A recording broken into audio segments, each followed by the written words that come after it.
Hi, my name is Dominic Jones. I'm manager of Red Rock Rural Water System in Jeffers, Minnesota. Rural water system is quite a complex system out here in southwest Minnesota. We deliver potable water to approximately 2,000 members, 8 small communities within the area. Population of about 8,000 people in southwest Minnesota.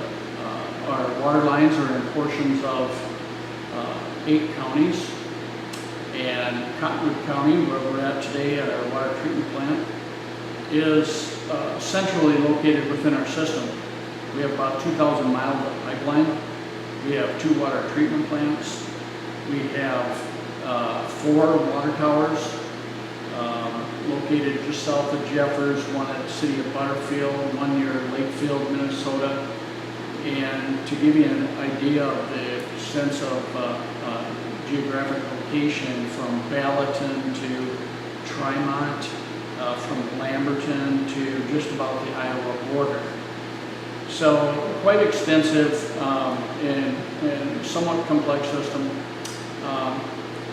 Why did I do this? I started in the water industry by shortly after college. I actually worked as a pipe layer for my uncle. He had a construction business, and I liked what I was doing. It was hard work. It was fresh out of college, first job, and felt pretty good about that. Construction seasonal. So my next step was to work for the city of Canton, South Dakota. I was water superintendent there for 10 years. And I always had a dream of becoming a rural water manager. And because I've seen what my friends were doing, and that they could actually make a difference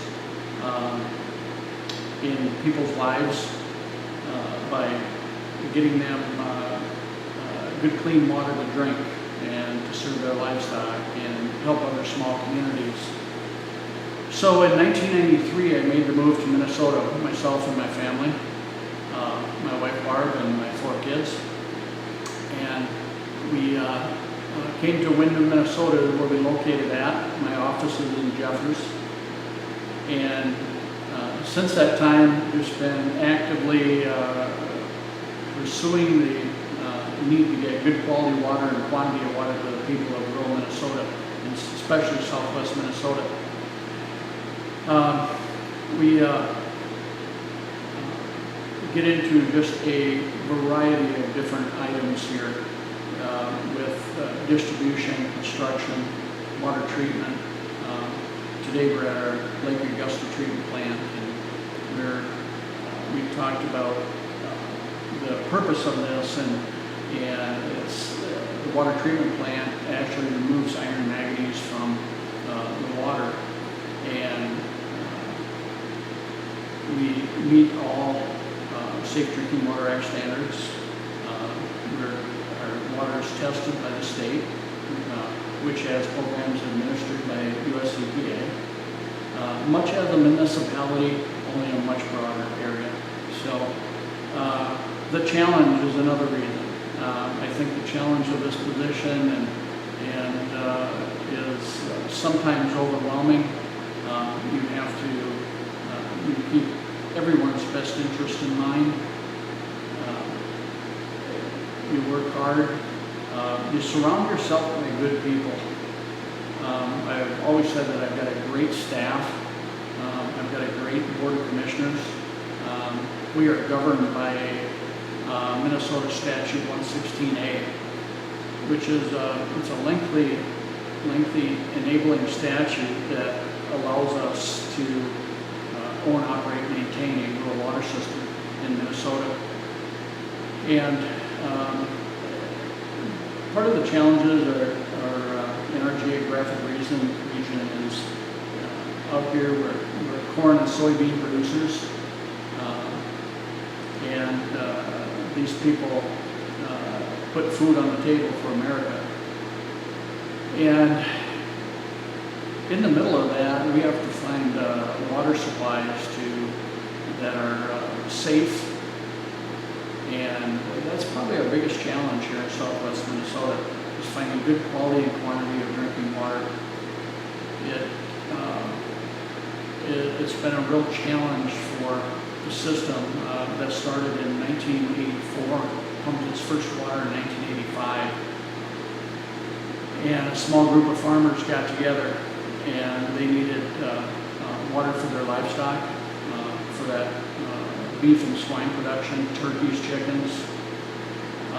Some of them would have had, at that time, some 27 years ago, spent $30,000 to drill a well and absolutely had no water.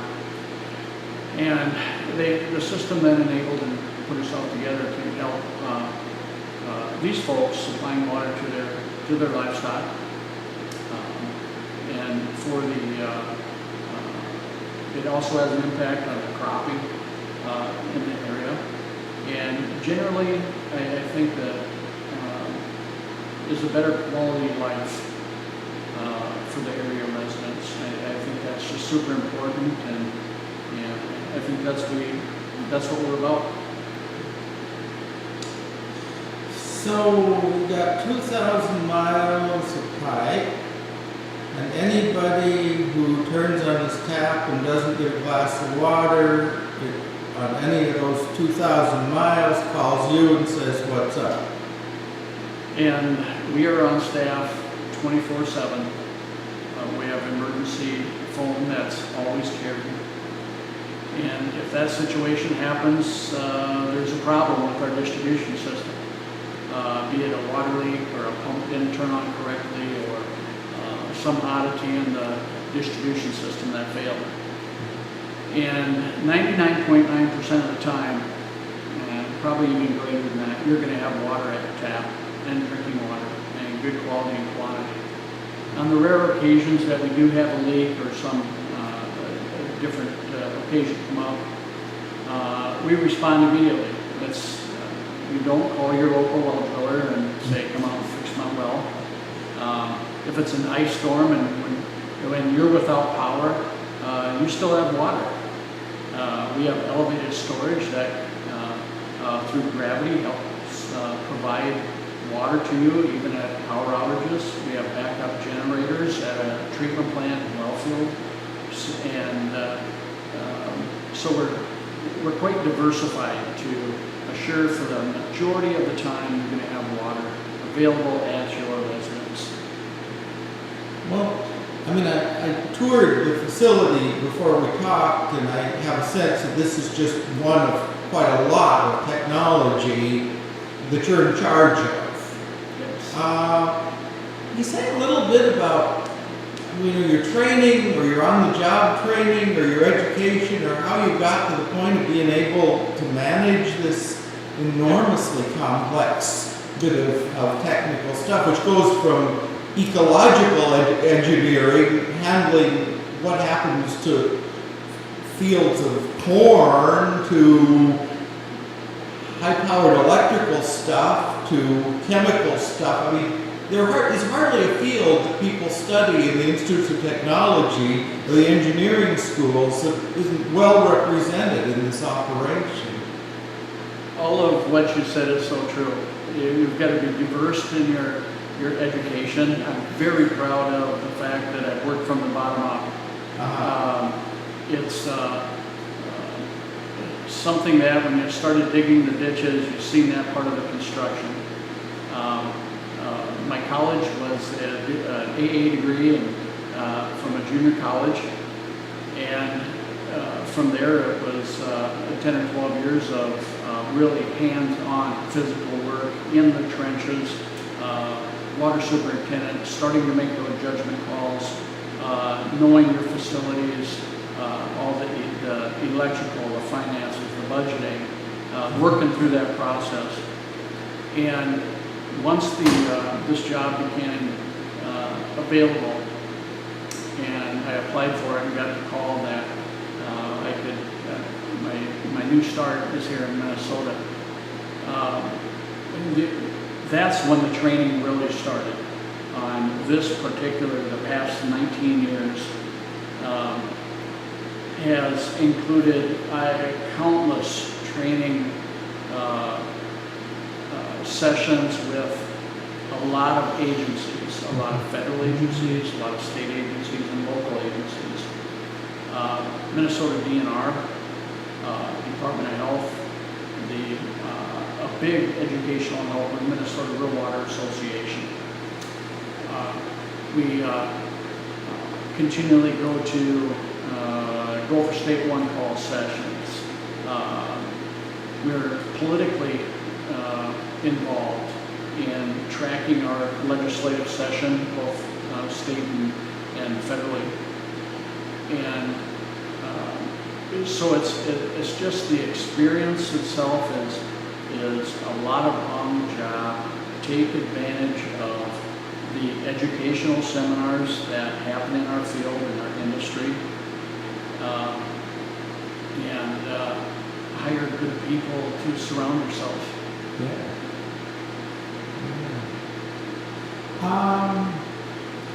During the tour, you sketched in wonderful detail the problem of protecting the water supply from stuff that seeps down through the soil to this sort of underground moving lake that we're kind of on top of right now, the aquifer.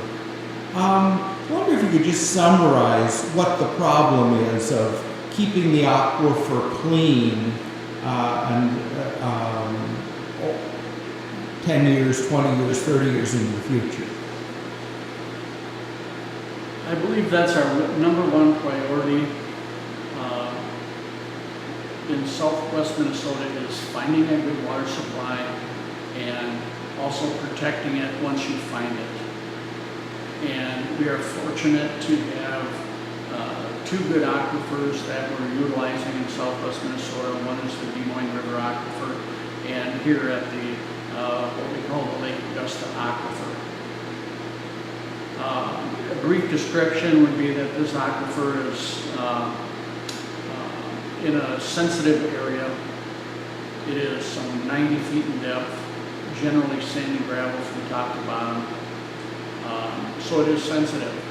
It's sensitive that the water we drink that falls within our area here is drank 10 years from now. It's very important that what we do today has only positive impacts into the future. So this aquifer, we need to protect it. And one way we can do that is work very environmentally friendly with any construction that we do, and also to promote state and federal programs that support good nutrient management of area producers, that also puts appropriate properties into long-term perpetual easements, CRP, RIM, that sort of thing. Do an inventory of all the potential contaminants within our area. Work very closely with the Department of Health, which we did, and Minnesota Rural Water Association to develop in 2006 our drinking water supply plan. And when that was developed, a lot of modeling goes into that process, and you define where your water's coming from. And the lake that's situated in sands and gravels here, some half-mile wide and 5 or 6 mile long in our specific area, is generally sensitive. And so putting programs in to help utilize buffer strips and the grasses, the native prairies, to both aesthetically and environmentally friendly ways that they can consume nutrients. Maybe that comes from runoff and different things within our area. Be proactive, do what's right within your environment, and help protect the water for years to come. One misconception I came into conversation with you with that I left behind was about kind of how much land had to be protected to protect the aquifer. I mean, it's actually a pretty manageable project. It's a matter of keeping the land that's right above this underground lake, 20 feet down, the lake starts and it goes, what, 70? You go, so you gotta keep the land right above, protected, and then how far off to the edges for safety? In total, we probably have 5 to 6 square miles of that's in our drinking water source management area. And within that area is a more defined, right on top, as you say, area that we call our 10-year time of travel. And the water that's in there is consumed by the public in 10 years from now. Mm-hmm. That was done by isotope testing to determine that age date. So the area is manageable. Going through the process, there's an inventory of all local wells within that area, sewage systems, any feedlots or anything that could be a potential contaminant source is identified. And those are the people we target that are generally close, is educate, keep our local environmental office, county offices, soil water conservation district updated on what we're doing, and they keep us updated mutually. Then to it's their job too. It's all of our jobs, and so we take an active approach of education, keep it in touch, know what's going on within your community that serves a much larger community in Hall. Well, the other surprise in the conversation with you on our tour, I probably should have just recorded the tour, but it's hard with the wind out here, was how much of a diplomat you have to be to do your job. I mean, both diplomacy with people who have worrisome stuff on their land or worrisome possible fertilizing issues, and then diplomacy also with all of the different agencies that can provide carrots and sticks. Yes. To keep those potential poisons from traveling 20 feet down to the lake. Absolutely. Diplomacy I always believe, respect people the way you'd want to be respected, and that says a lot of it. I think do the right thing, portray your cause in the right manner. People will listen and at least understand. We really value education, and one of the reasons I appreciate the opportunity to speak to you is we have different educational classes out here where we bring in the area producers that are within our drinking water management area, and we do nitrate testing. We've dug holes down 7-8 feet so they can see that there's only 6 inches of black soil and the rest is sand and gravels, and so visually things express things. And here at our treatment plant too, this treatment plant is 8 years old. We try to keep it in good repair, and we bring 4th graders out from Cottonwood County. We try to do it annually. This is the first year that I've missed that, just because of our it's just been busy. And but we bring 4 cities out here, they're public schools, and we bring all the 4th graders out here. And 2 years ago, we had it at Shalom Hill partnered with us, and we had 400 kids sitting on the side of the hill, and everybody learning about water and education, and so that's part of the diplomacy, or getting along with the public, let them know what you're doing, and they can all help. I didn't think, I mean, elementary teacher is also in your hat Yes. store there. They have There's to. the job you don't have, it sounds like. Yeah. We wear a lot of different hats, and not only myself, my employees, our board members. You know,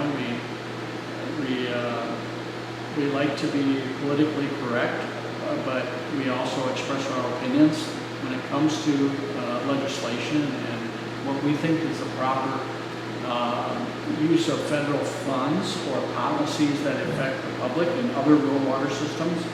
It's not only us. You know, we're not the only ones who do this. Your public water suppliers in Minnesota have to be versed in very similar as Red Rock Rural Water System does. We're a little more spread out. We probably get into a few more different things because you're an electrician, you're a plumber, you're a diplomat, you're a politician, you're a water conservationist, you're just on and on. You have to be somewhat savvy in technology. We have 19 different locations throughout our system that we monitor 24/7. We know the pressures, we know if anybody accesses the buildings, and I think that was part of the terrorist thing, and what started that, and I think it was a good move. It made awareness that, you know what, we better look a little closer at things and do a little better job of securing our water supplies. So I think that's a positive thing, as it turns out. Now, I grew up, I was born in 1951, and rural water supplies, rural water systems were not on my radar growing up. What were they around and I just didn't know about them, or where's the history here? And they're probably that long ago. Yeah, back when the dinosaurs roamed and people wore six guns and things, yeah. Actually, rural water systems have been around probably 40 to 50 years. Okay. And Iowa, South Dakota started before Minnesota did. Minnesota actually, I believe 1979, maybe the early 70s, earlier than that, but in the 70s, rural water systems in Minnesota started up. And there's only 6 of them in Minnesota, generally the western part of the state. There's several up north, and there's Lincoln Pipestone, Rock County, and Red Rock Rural Water, of course, in southwestern Minnesota.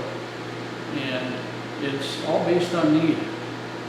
It's based on where there isn't very much good quality water for the public. You know, we're mindful that the water that producers or farmers have out underneath their property, they're limited to that. It's what's under their property that they have access to for their drinking water and livestock production and crop production. Many of these areas are prone to have very high hardness levels. 80 to 100 grains per gallon is not uncommon. Some may have high dissolved solids, some may have nitrate issues, some have bacteria issues, aesthetics, iron and manganese in the water. That's a big one. We always kid around with our new members that if mom wants raw water hooked up, she gets it. She's the one doing the laundry. She deals with the cleaning.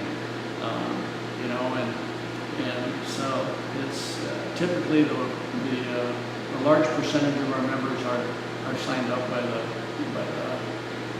the woman in the family. So, and for various reasons, you know, the water quality and the aesthetics is a very important part. I'd like to talk a little bit too about the cost of rural water, if I could. That our our people out in that area are not given everything. Some people see that we get large grant loan dollars for some of our projects, and we've been very fortunate to secure roughly $35 million since I've been here in funding to build some infrastructure, to build the people. But we remember that's loan and grant dollars. Typically, we have been as high as probably 35% grant when I first started. That's down to typically about 15% right now. And that's all based on the median household income of the area that you're going to serve. And so we develop a project and we'll come up with a member list of maybe 200 we put into infrastructure improvements that we're going to do. And we divide that cost out.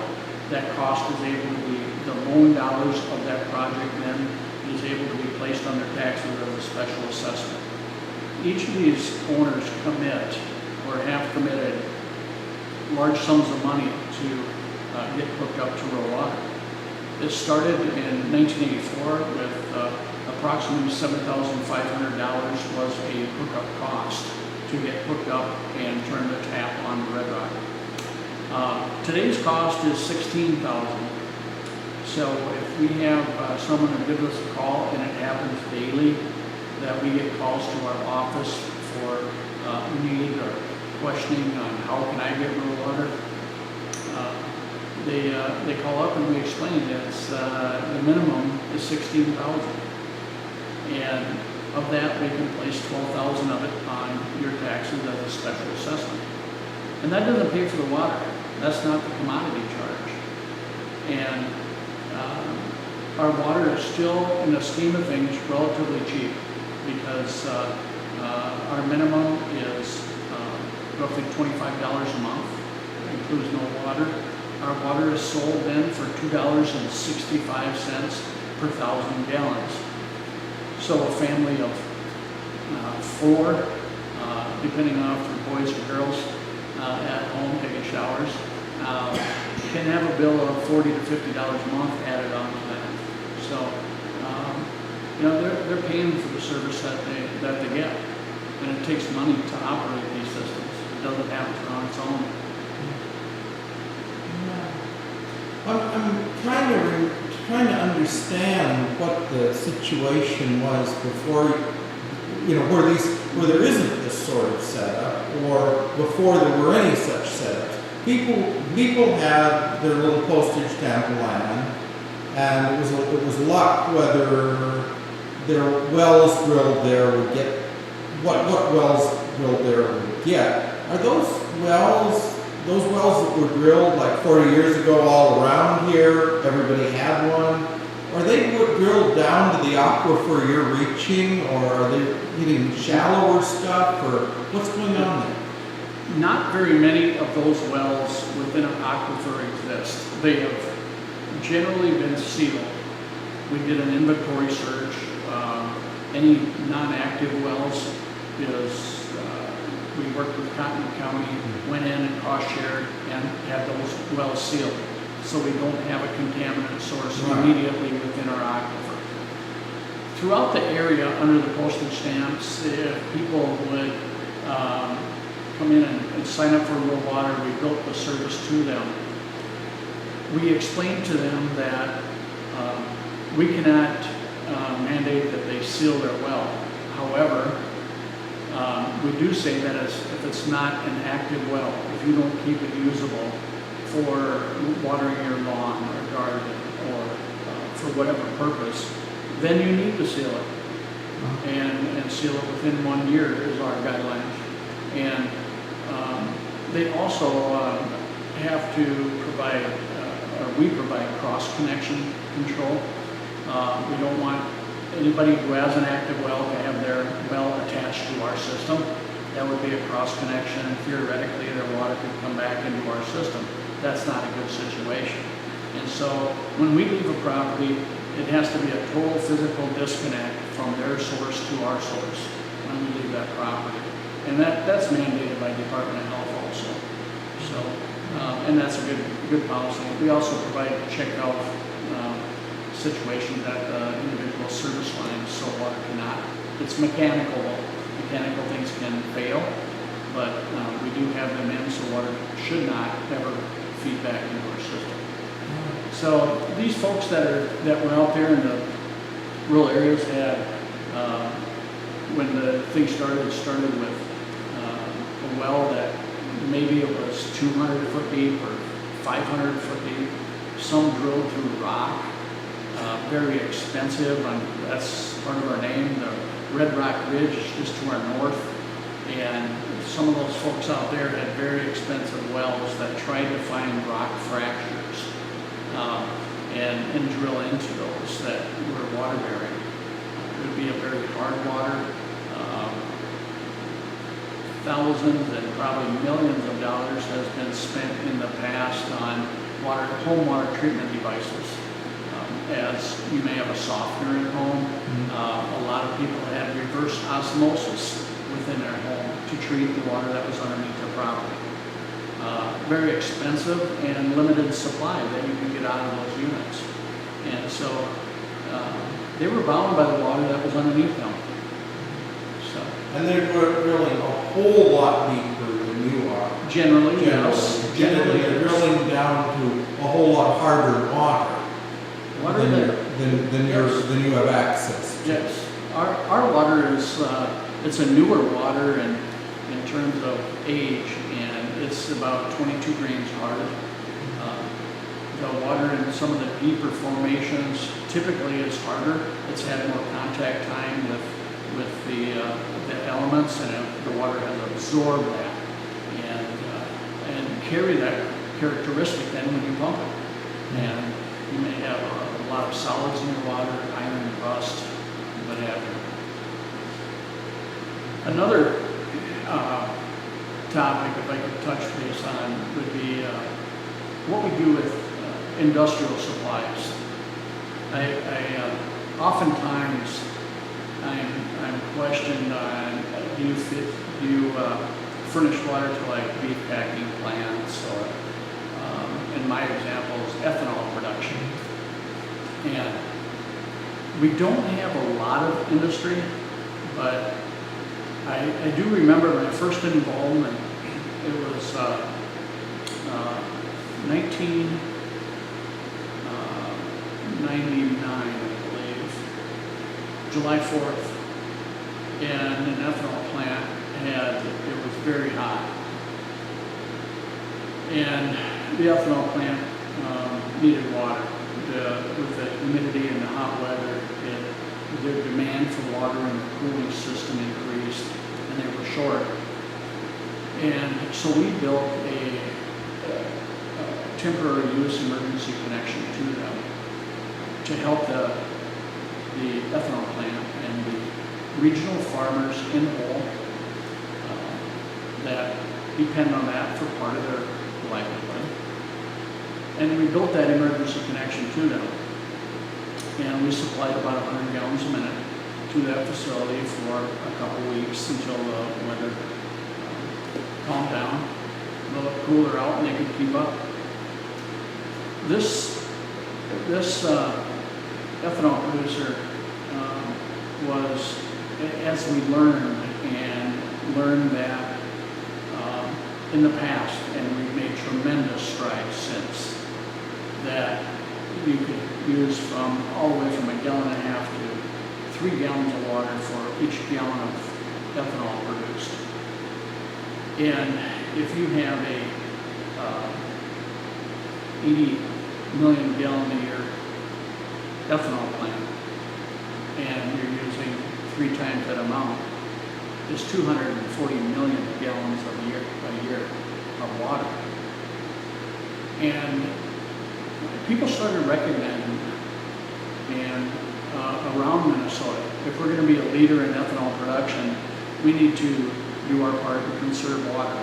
And we need to figure this out, how we can lower that water demand for the production of ethanol. Because it's going to be around. If it's not corn, it can be bio or whatever, biomass.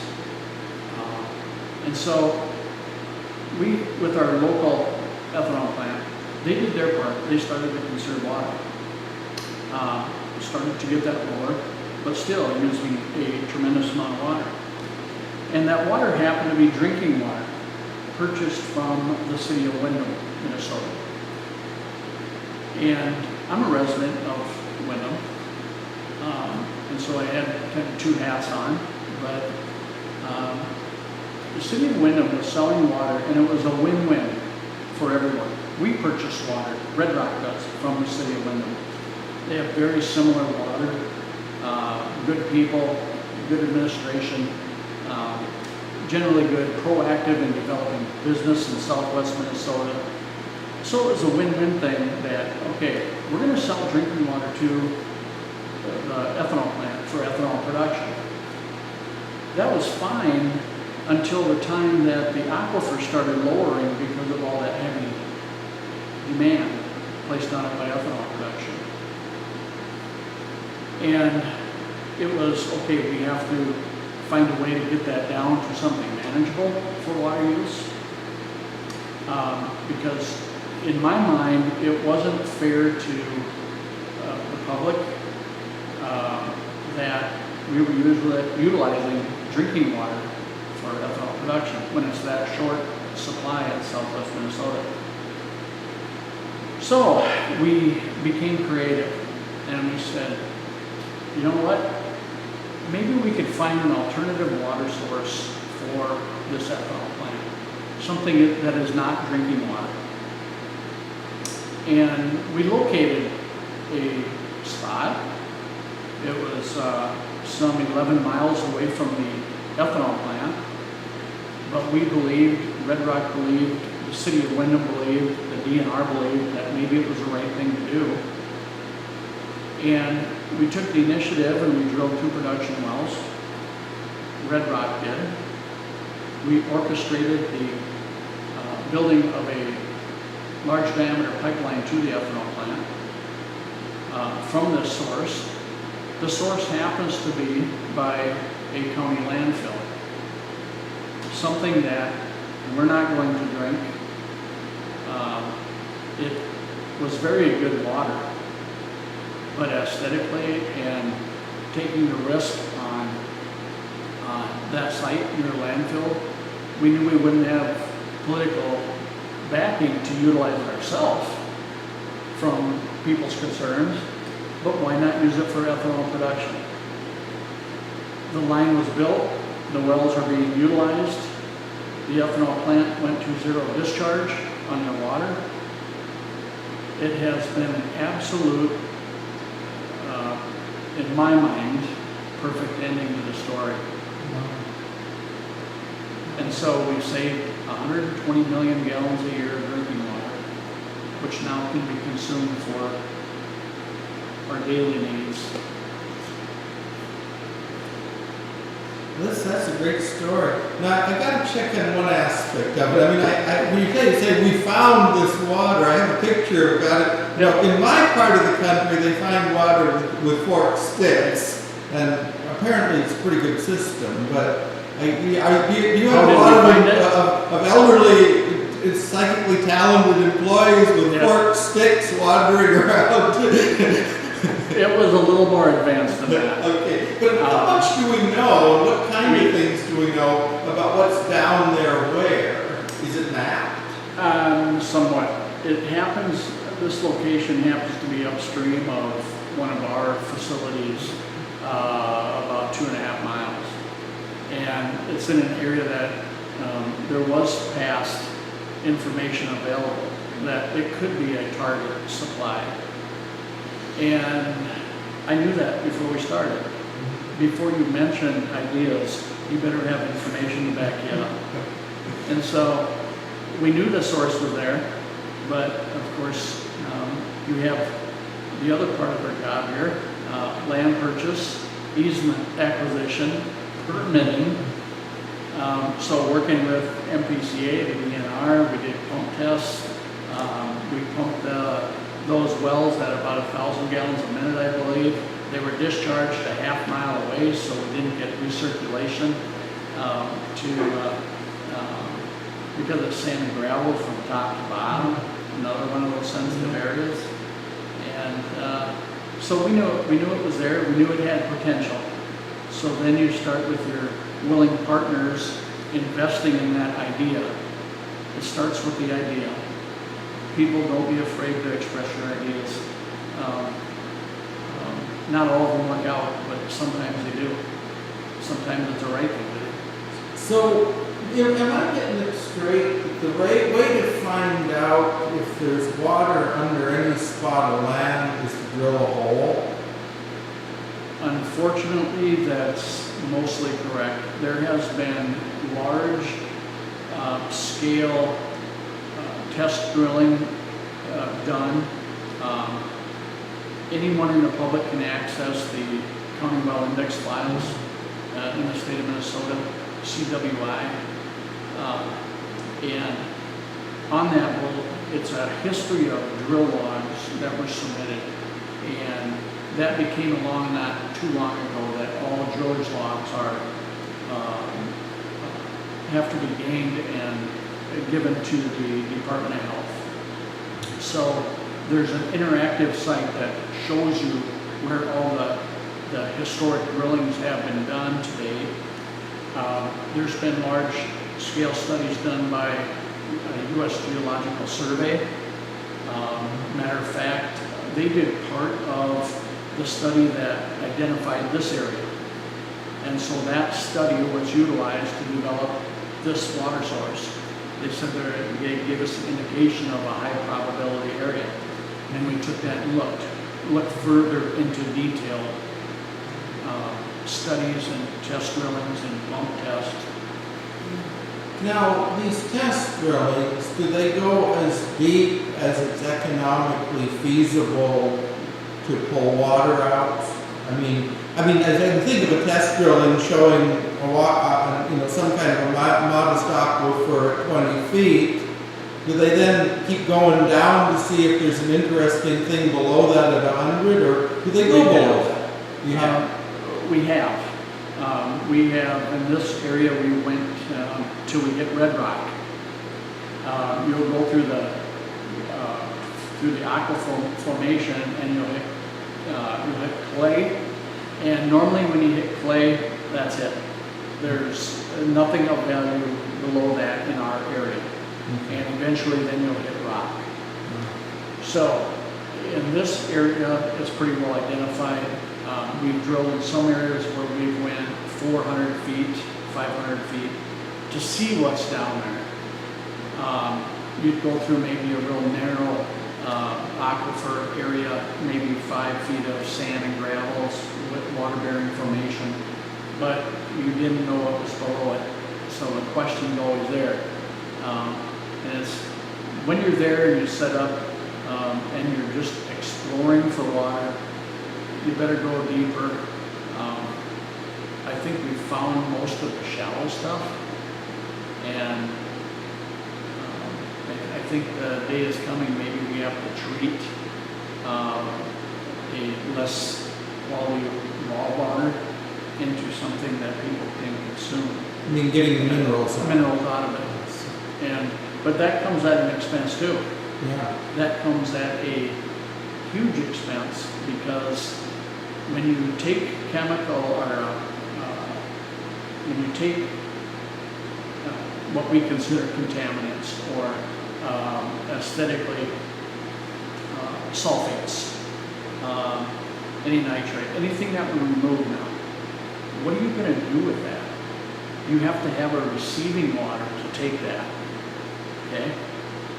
Or you bottle it up and send it to a certified landfill that can accept hazardous waste. It's very, very tough to put a concentrated amount of removed, whether it's organics or whatever it is, and put it into a receiving stream in Minnesota. And right or wrong, that's the law. Mm-hmm. And we don't want to diminish our water quality in our streams or rivers or lakes either. So the basic picture is, if we use up the easy water, the hard in every sense water is going to be a lot more expensive. Yes, it is. At least unless we relax our laws and just let the environment work out. Well, I just, in the back of my head, I have, I mean, no reason you should know this, but I'm curious. I mean, I own stock, or was given stock in an operation called Schlumberger, and they made their money sending various sorts of waves into the ground and listening to when they bounce back. And it seems to be a rather good way of guessing where oil is. Is anybody fussing, or is there technology for finding water without drilling holes? Is anybody fussing with that? Yes, it has been done, and I won't know the proper name, but it's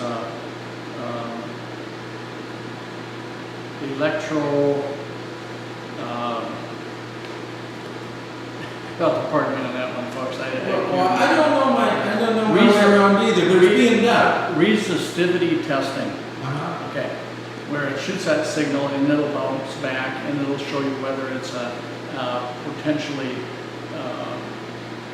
gravel formations, sand formations down underneath the surface. So yes, some of that's being done. Has it proved efficient and as a good risk? Not that I'm aware of. Not that I'm aware of. So we're still in pretty serious ignorance about what's down there, especially what's down there deep. Yes.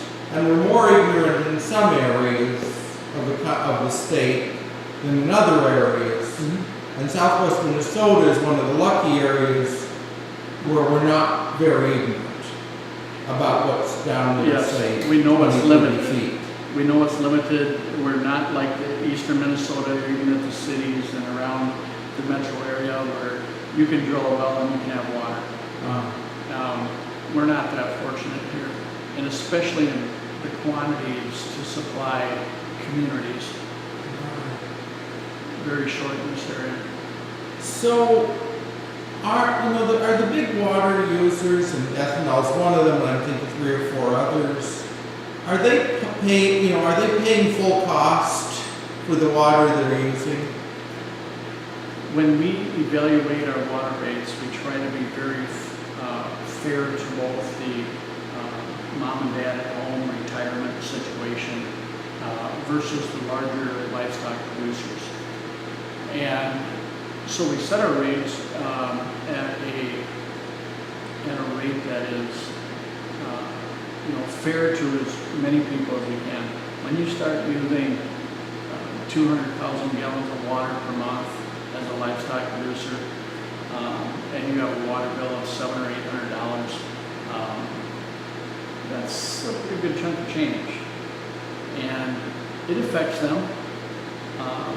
But when we do our water audits annually, and we take a look at our pricing for the next year, and we're still a very cheap commodity.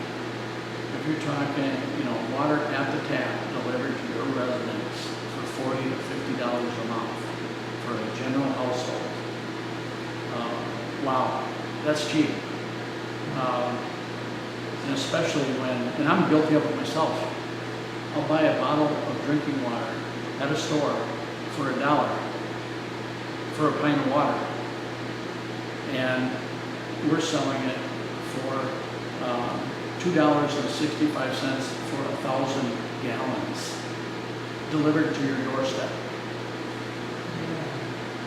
Well, I guess, the horror scenario that's emerging in my mind is the scenario of some huge water user that's also a huge employer, or a big enough employer to have clout, political clout, coming in, making enormous demands, using the political muscle that a place like that has to keep rates as low as possible, and basically gobbling up the water that then is going to eventually push everybody's water prices through the roof as places like Red Rock have to begin drilling deeper and exploiting and processing more this harder water. I mean, that's the thing that scares me, and I'm wondering if it scares you, or if you can tell me something to comfort me on that. Sure.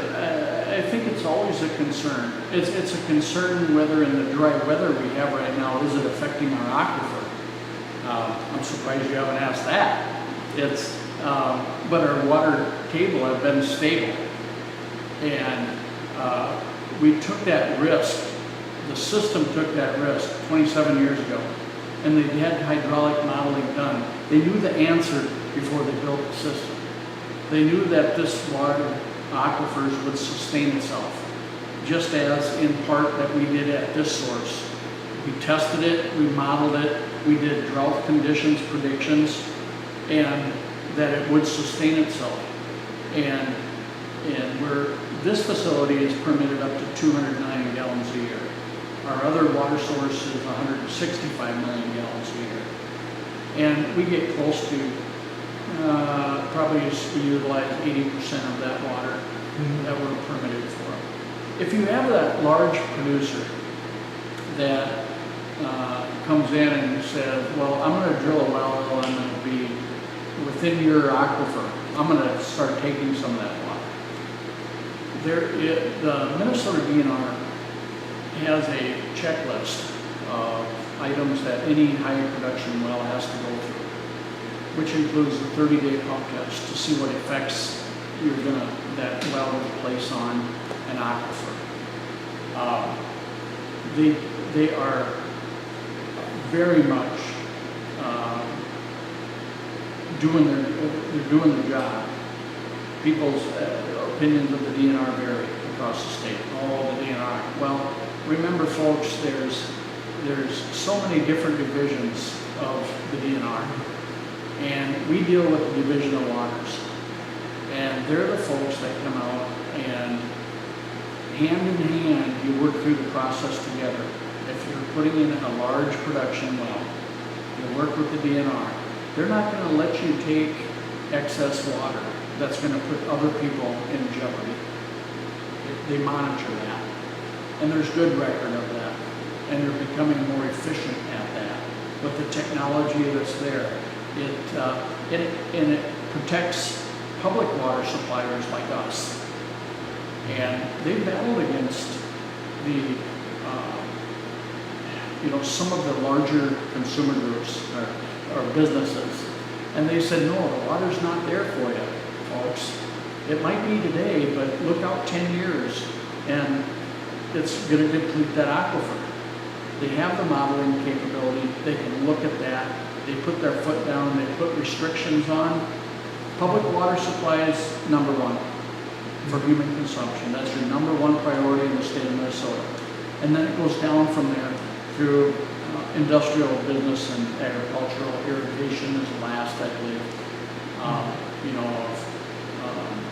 the use of that water. Because it's the state of Minnesota, it's not individual rights to that water. So our departments are looking out for the state of Minnesota, is what it comes down to. And I don't know of a lot of political clout that ever got a job done for an industry that consumed more water than it should have. So it's partly their answer is two parts, if I get it right. One is, at least with regard to, say, what's the water that's under us right now, we know a lot about how much you can take out of that and still have a reliable supply. Yes. These things aren't matters of guesswork. And the protective agencies are doing their job to work within those models and make sure the drinking water stays priority one. I believe so. And I think we have to, there's a lot of bureaucracy that goes along with any agency. It's inevitable that, you just have to deal with agencies. We're always going to, it's at what degree we have to. And if we're doing our job, I don't believe that there's a thing we need to hide from any agency that's out there. Nothing to hide. And you do your job, you do your reporting, you do items that are not affecting the environment, only in a healthy manner, is acceptable. And, you know, sometimes you don't get the answer you want. And we've got to start accepting that, you know, and it's always a learning experience. The agencies have learned from us, we have learned from them.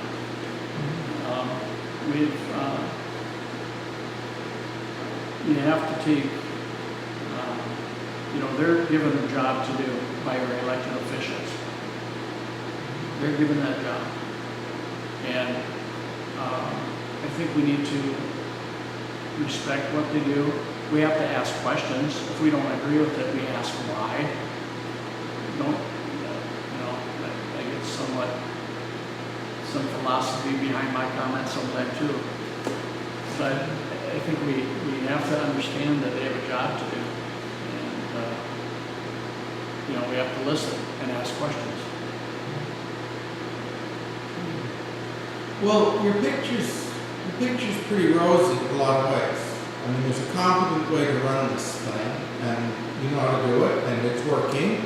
And the people who are protecting it politically and making sure that power relations are right are doing their jobs. And the people you answer to are people you can be honest with. It's looking like a pretty healthy system. Is that the judgment you give? That's my feeling. I think it is healthy, but we have to remember that all things can be improved. I don't know of anything, including myself, that cannot be improved. And so I think we always strive for that. I think we strive to do better, to use technology as it becomes available, to improve what our visions are.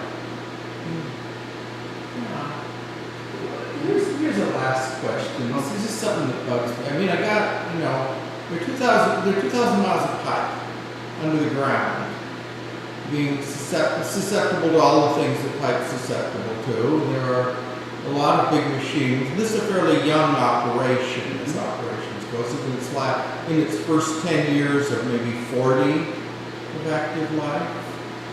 What kind of thing do you see down the line as the system ages? Is that something you can control or manage or make sense of? I mean, I think of all that pipe that would have to be dug up when something went wrong. Okay. Are we talking financial? Well, I'm just talking about predictability. Right now, it's a pretty predictable system. It doesn't glitch very often. You've got the monitors catch the glitches. You know how to fix them, and within budget, you can fix them.